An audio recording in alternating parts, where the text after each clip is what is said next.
A aula de hoje é a prova do pagamento. Tão importante quanto pagar é ter a prova de que este pagamento ocorreu. Por quê? Porque o pagamento não se presume, o pagamento se prova. Tá? Tudo capitulado no Código Civil, nos artigos 319 ao artigo 326. E como se dá a prova desse pagamento? A prova desse pagamento é dada pela quitação fornecida pelo credor. A prova do pagamento é a quitação. Então tenham sempre isso em mente. Tá? Apesar de a gente usar como prova do pagamento aquilo que a gente chama de recibo, na verdade, prova do pagamento é a quitação. Bom, vamos ao que diz o Código Civil, lá nos artigos 319 a 326. O devedor que paga tem direito à quitação regular e pode reter o pagamento enquanto não lhe seja dada. Veja só, é direito do devedor, é direito daquele que paga obter a quitação. E pode, olha que interessante, reter o pagamento se o credor se recusar a dar a quitação, dar a prova do pagamento. E ainda lhe autoriza o Código Civil, neste caso, usar da consignação em pagamento. É o que diz o 335. A consignação tem lugar, inciso 1º, se o credor sem justa causa recusar receber o pagamento ou dar a quitação na devida forma. Então, isso é um direito do devedor. Então, vai pagar? Não quer dar a quitação? Não quer dar a prova do pagamento? Não paga? Retenha o pagamento. Por quê? Pagamento não se presume, pagamento se prova. Aquele que paga e não tem a prova pode ser impelido a pagar novamente justamente por não ter a prova. E pela inocência. É aquilo já dito há muito tempo. Nunca pague nada sem recibo. Daqui para frente vocês vão usar o termo quitação para o resto da vida. Bom, então, seguindo, artigo 320, Requisitos da quitação. A quitação tem uma forma, e como é que ela se dá? Lá no artigo 320, vamos ver um a um. A quitação que sempre poderá ser dada por instrumento particular, e aqui vamos parar um instante. A quitação que sempre poderá ser dada por instrumento particular. O que significa isso? Que a quitação, que a prova do pagamento, não precisa ser por instrumento público, mesmo que o negócio jurídico tenha na sua forma um instrumento público. Então, se determinado negócio jurídico quanto a compra e venda de um imóvel e etc. e tal, é feito por instrumento público, a quitação sempre pode ser particular. Qual a finalidade da lei com isso? Facilitar o negócio jurídico na parte mais importante dele, o cumprimento da prestação. E evitar que nessa fase do cumprimento da prestação, quando o devedor voluntariamente cumpre a prestação, que tenha que cumprir diversos requisitos e etc. para conseguir a quitação. Vejam, não sei se já pararam por situações assim, em determinados locais, lojas, você vai fazer a compra de alguma coisa e você comprou o bem. Na hora de pagar, é uma enrolação, é uma demora, preenche isso, preenche aquilo e etc, que você até acaba querendo desistir de comprar o produto, dada a enrolação. Tem uma loja aqui em Dourados que você compra um negócio, o vendedor tira um pedido, aí você passa no outro lugar, ele tira a nota, daí você vai para o caixa e paga. É 3 pessoas para fazer uma coisa só, que é para receber a dívida. Então, estão complicando demais as coisas que são para ser simples. E o Código Civil diz: a quitação que sempre poderá ser por instrumento particular, independente da forma do negócio jurídico, designará, primeiro, o valor e a espécie da dívida quitada. O valor, quando é dívida de valor. Senão, é o que está sendo entregue. Cabeça de gado, carro, casa, móvel. Então, quando for valor, o valor. E a espécie da dívida quitada, o negócio jurídico, descrever a prestação. Descrever a prestação. O dar, o fazer, o não fazer, descrever. E se ela está amparada em algum negócio jurídico, qual que é o negócio. Contrato de compra e venda, firmado, não sei o que e tal e coisa. Tá? O nome do devedor, que é quem está pagando, né? O nome do devedor, ou quem por este pagou, se alguém pagou em nome do devedor, ou pelo devedor. Porque lembra daqueles que podem pagar e etc e tal? É importante na prova do pagamento para poder se subrogar do direito. Tá? O tempo e o lugar do pagamento. O tempo, o dia, a data.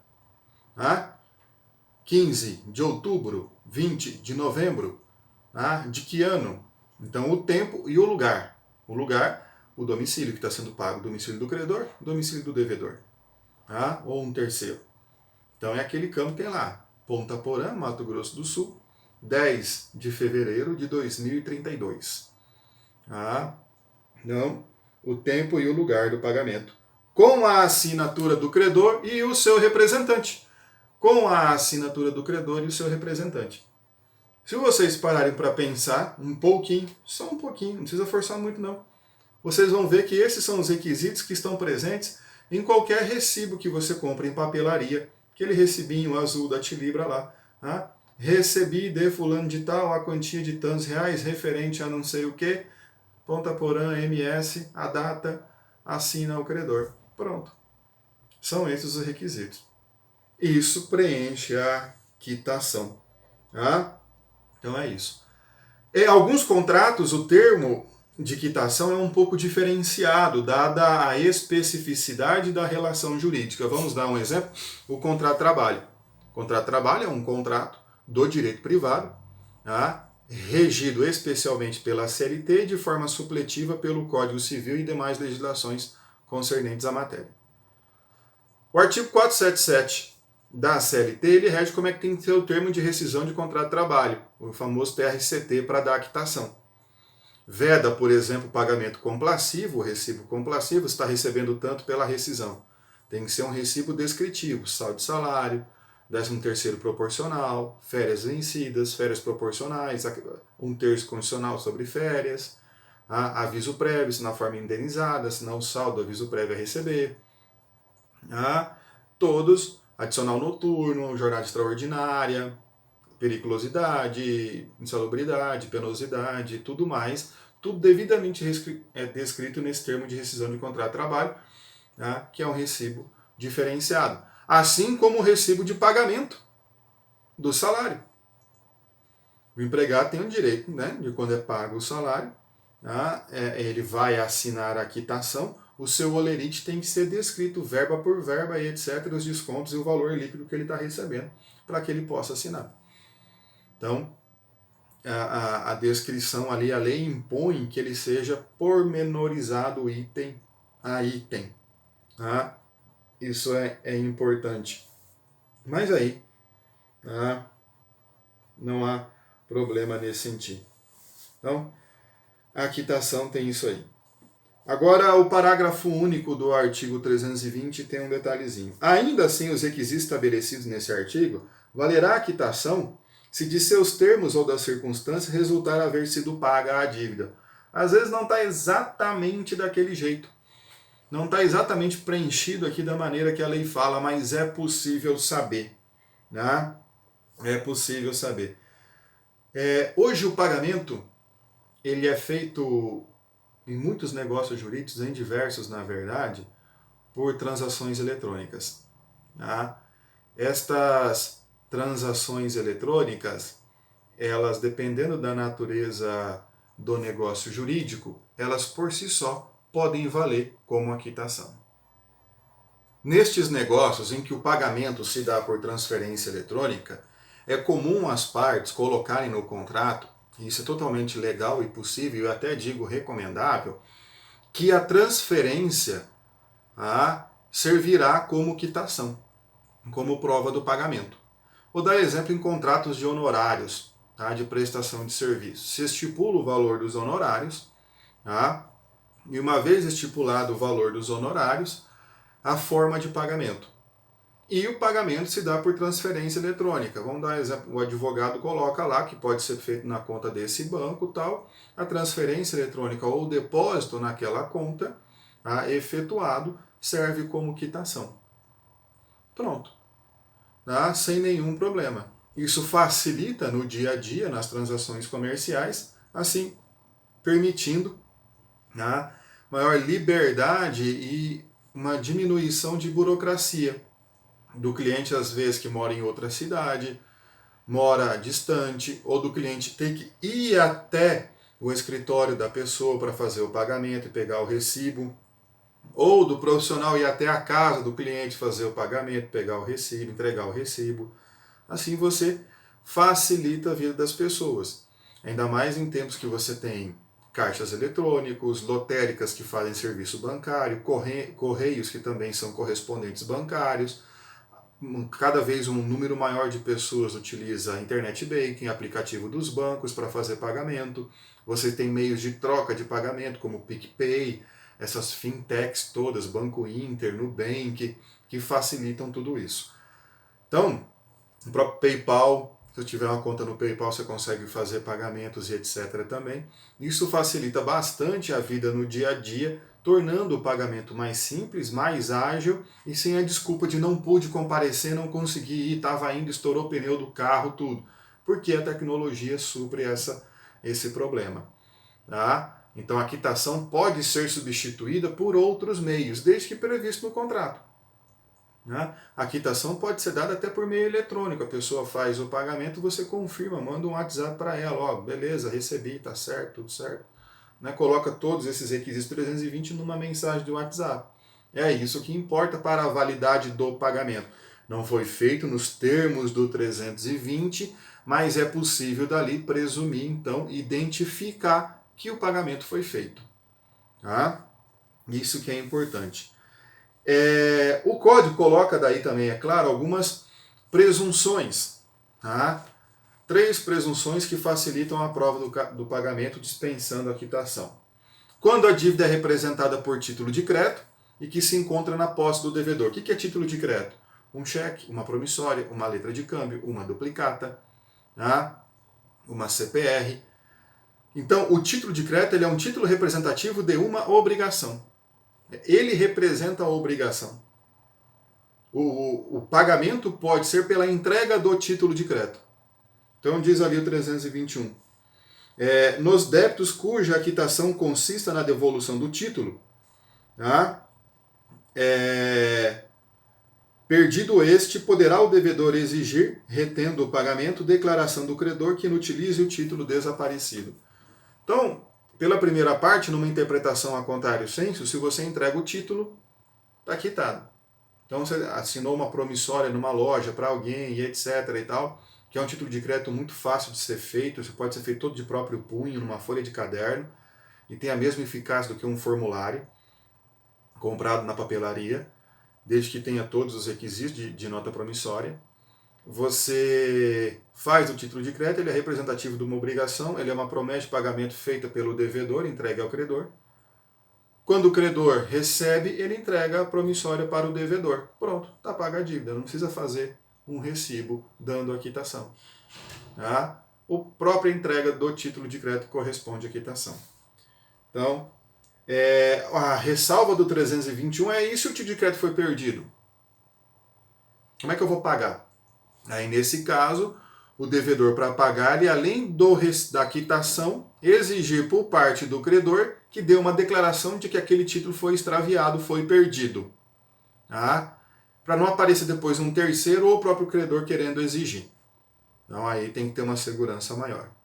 Tá? Outra presunção partindo da lei é quando o pagamento é feito em cotas sucessivas, existindo a quitação da última da quitação das demais. Vejam ali o 322. Quando o pagamento for em cotas periódicas, a quitação da última estabelece, até prova em contrário, a presunção de estarem solvidas as anteriores. Cotas periódicas, pagou a última, presume-se então, até prova em contrário, que as anteriores forem pagas. Por isso que se os senhores prestarem atenção, pegarem, por exemplo, o carnê da faculdade ou outro boleto de cotas periódicas que vocês tenham para pagar por aí, vocês vão ver que pagamento desta prestação não quita as anteriores. Por que dali? Aí você prova que pagando aquela você não quita as anteriores. Não você paga a última do semestre, fala, não, já paguei a última, paguei, então presumo que paga todos pelo artigo 322. É claro que admite prova em contrário. Isso é uma presunção relativa. Tá? Uma presunção iuris tantum, que admite prova em contrário. Então eu posso provar o contrário. Não, ele não pagou. Não houve pagamento. Não foi identificado. Tá? É só ali uma presunção. E por último, quando há quitação do capital, sem a reserva dos juros, presumem-se que estes foram pagos. Ó. Sendo a quitação do capital sem reserva dos juros, estes presumem-se pagos. Então, uma dívida que tem juros também e etc., se você recebe o capital e não faz a reserva de que os juros não foram pagos, presume-se que recebeu ele integralmente, com os juros e etc., informando o capital. Capital é o valor nominal da dívida, que, como nós vimos na aula passada no objeto, quando é dívida de dinheiro, pode ser acrescida de um aumento periódico. Então, no caso dos juros. Se eu dou a quitação informando a quitação do capital e não faço nenhuma ressalva na quitação de que os juros não foram pagos, ou que esse pagamento é tão somente do capital, eu vou presumir que os juros foram pagos. Por isso que é importante que o pagamento tenha a informação correta daquilo que se está sendo pago, descrever, para que não haja dúvidas do que está sendo pago, para que o credor depois, na hora de exigir o pagamento, fale, não, está aqui, ó, tá vendo?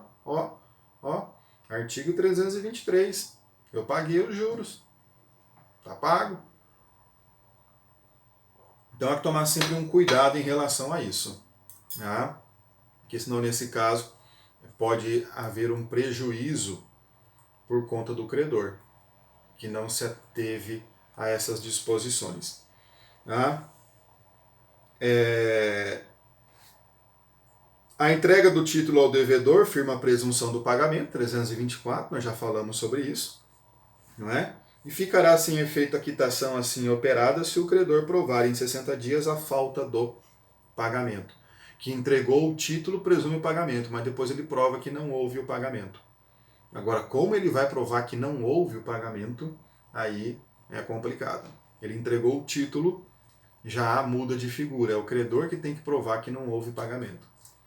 Muito mais difícil e é um prazo decadencial de 60 dias. Prazo muito curto, aqui bem exíguo. Tá? Tem razão em ser curto para estabelecer isso. Bom, no arremate deste capítulo, desta seção aqui, na verdade, do Código, vem o 325 para fechar. Tá? Presumem-se a cargo do devedor as despesas com o pagamento e a quitação. Presumem-se a cargo do devedor as despesas com o pagamento e a quitação.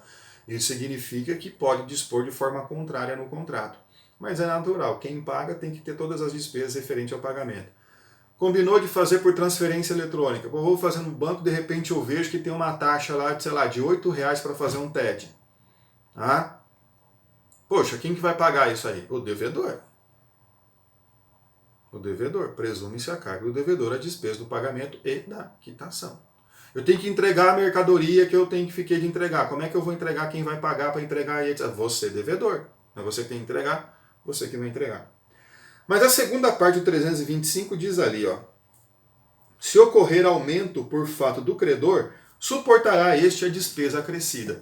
Se por acaso o aumento, a despesa que teve por conta do pagamento for por culpa do credor, é ele que vai arcar. Digamos que ficou disposto no contrato que o pagamento seria no banco X. Tá? Na hora de fazer ali o contrato, falou, não, vamos pagar no Banco do Brasil. Por quê? Porque eu também tenho conta no Banco do Brasil e se eu fizer transferência para o Banco do Brasil, eu não pago taxa.